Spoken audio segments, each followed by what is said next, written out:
Hola, sean bienvenidos de nuevo a su materia termodinámica.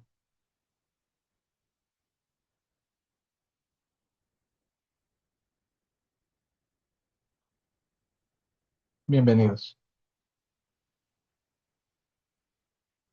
Ok, nos quedamos en el estado termodinámico, su proceso y cambio de estado. Ahora que sabemos qué son las propiedades, podemos definir el estado. ¿Qué es el estado? El estado termodinámico de un sistema es el conjunto de los valores de todas sus propiedades en un instante dado. Cuando el sistema se encuentra en equilibrio, si conocemos el estado, conocemos absolutamente todo lo que la termodinámica puede decir del sistema en ese momento. No importa cómo llegó allí ni qué historia tuvo. Por eso decimos que las propiedades son funciones de estado o funciones de punto. Su valor depende solo del punto y no del recorrido. Cuando alguna propiedad cambia, el sistema pasa de un estado 1 a un estado 2, y esa diferencia la llamamos cambio de estado. El cambio de estado queda totalmente definido por los extremos. Escribimos, por ejemplo, nuestra fórmula delta U igual a U 2 menos U 1 y punto. En cambio, el proceso que nos lleva en esa fórmula es la trayectoria concreta que sigue el sistema para ir del estado 1 al estado 2, es decir, la sucesión de estados intermedios. Entre los mismos dos puntos podemos imaginar infinitos procesos distintos. Los procesos reciben el nombre según la propiedad que se mantiene constante. Isotérmico si T es constante, isobárico si P es constante, isocórico o isométrico si V es constante y adiabático si no hay transferencia de calor. Esto es un poco del lenguaje que estaremos utilizando en termodinámica. La analogía cotidiana más clara es la de un viaje entre dos ciudades. La diferencia de altitud entre el punto de partida y el de llegada es una función de estado. Da igual si fui por la autopista o por la carretera de montaña. La diferencia de altura es la misma. En cambio, la gasolina consumida y los kilómetros recorridos dependen totalmente de la ruta elegida. En termodinámica, la altitud representa la energía interna o a la entalpía y la gasolina representa el calor y el trabajo, que son funciones de trayectoria y por eso no se puede hablar del trabajo que un sistema contiene.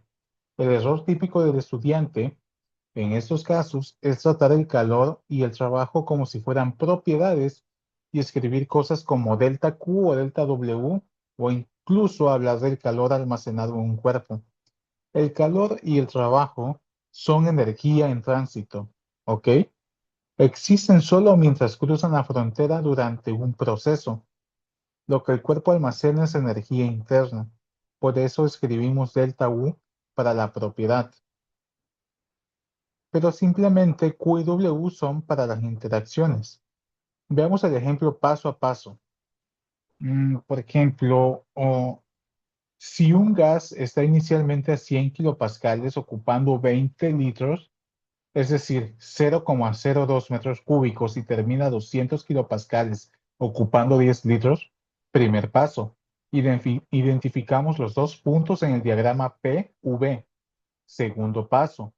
El cambio de estado queda definido, la presión se duplicó y el volumen se redujo a la mitad. Tercer paso, podemos llegar allí por caminos distintos. Una ruta es comprimir a temperatura constante siguiendo una hipérbola. Otra ruta es primero calentar a volumen constantes a 200 kilopascales y después comprimir a presión constante. Y como cuarto paso, en ambos casos delta U es idéntico porque los extremos son los mismos, pero el área bajó de modo que el trabajo y el calor intercambiados ya son diferentes.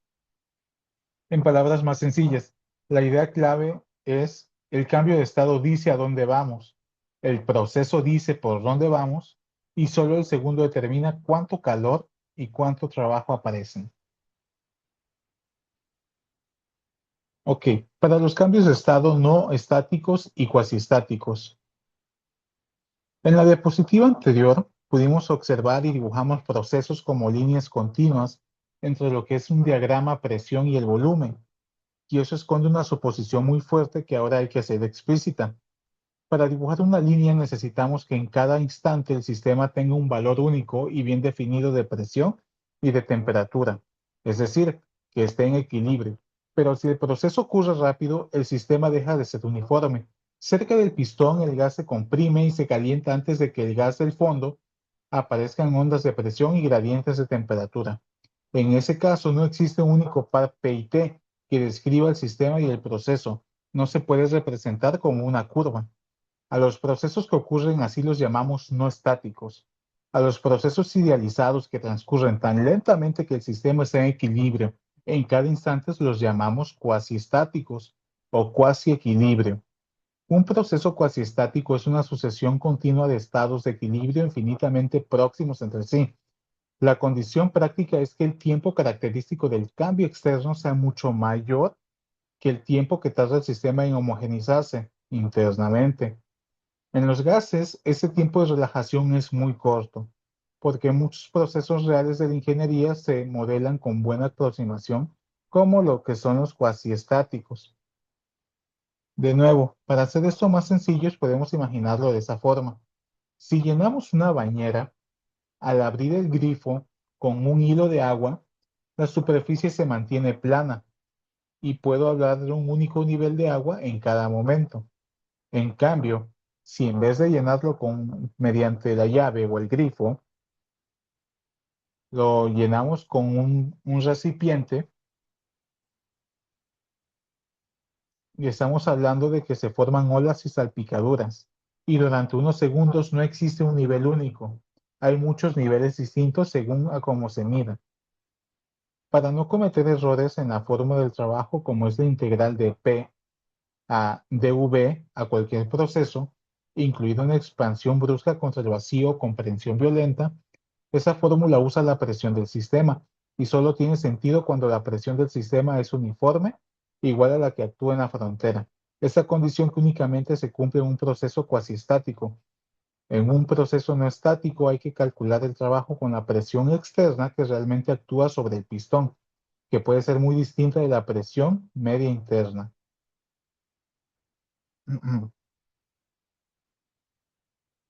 Ok, para este tema, la idea clave para que nos llevemos en mente y entendamos de que, en palabras más sencillas, es decir, que el cuasi equilibrio es el precio que pagamos para poder usar diagramas, tablas y ecuaciones del estado durante un proceso. Es la forma que nos permite medirlos. Avanzamos. Ok, procesos naturales, reversibles e irreversibles. Al igual en que en los temas anteriores les platiqué un poco acerca de estos temas y les puse el ejemplo de la escalera, llegamos a una de las ideas más profundas de la materia. Los procesos naturales tienen una dirección preferida. La primera ley nos dice la conservación de la energía no distingue direcciones. Permitiría igual de bien que un café frío se calentara robando energía del aire de la sala. Sin embargo, eso nunca ocurre. Existe entonces un principio adicional, el segundo principio que establece que procesos son posibles en la práctica y su herramienta de clasificación es la reversibilidad.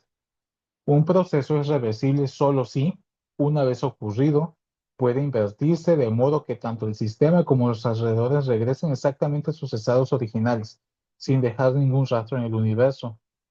Y un proceso es irreversible si, para devolver el sistema a su estado inicial, hay que dejar necesariamente algún cambio permanente en el entorno. Todos los procesos reales son irreversibles en algún grado. Las causas típicas de irreversibilidad son la fricción entre superficie o del fluido contra las paredes, la transferencia de calor a través de una diferencia finita de temperatura, la expansión libre de un gas contra el vacío, la mezcla espontánea de dos sustancias, las reacciones químicas, el paso de corriente por una resistencia y la deformación inelástica de sólidos. Para llevarlo a un tema de analogía, se puede decir que un ejemplo que podemos poner para entender el proceso de natural, reversible y reversible es, es el de el vaso. Ok, ¿qué pasa cuando un vaso cae al suelo y se rompe? La energía se conserva perfectamente, pero jamás veremos los fragmentos saltar del suelo y recomponerse solos. Entonces podemos decir que esto es un proceso irreversible. ¿O qué pasa si echamos una gota de tinta en un vaso de agua?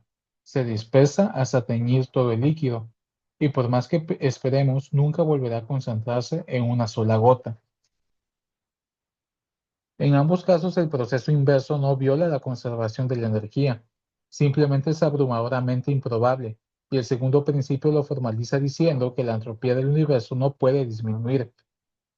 Para no cometer errores, sí podemos volver a enfriar el café o volver a separar la tinta, pero solo gastando trabajo o energía adicional, lo cual deja una huella permanente en sus alrededores. Como el compresor de un refrigerador entrega calor al ambiente, eso por poner un ejemplo.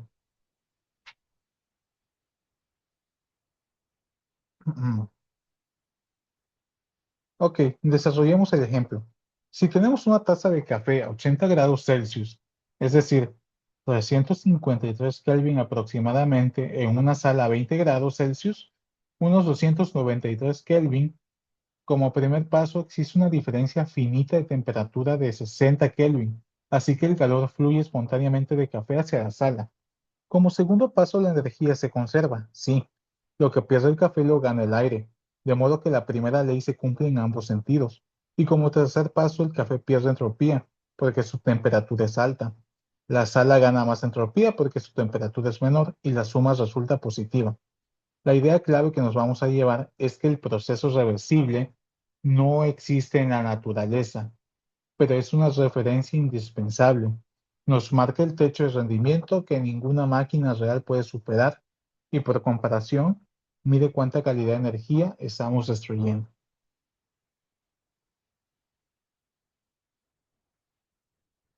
Ok, para introducción a las propiedades termodinámicas de sustancias puras, este es el estudio de sustancias puras, que es la base práctica de casi toda la termodinámica aplicada.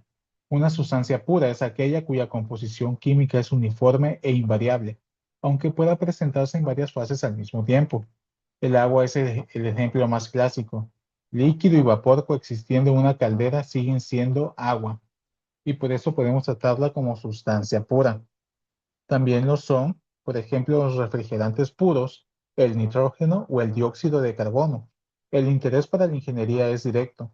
Las centrales térmicas, los ciclos de refrigeración, las bombas de calor y los sistemas de climatización funcionan aprovechando precisamente los cambios de fase.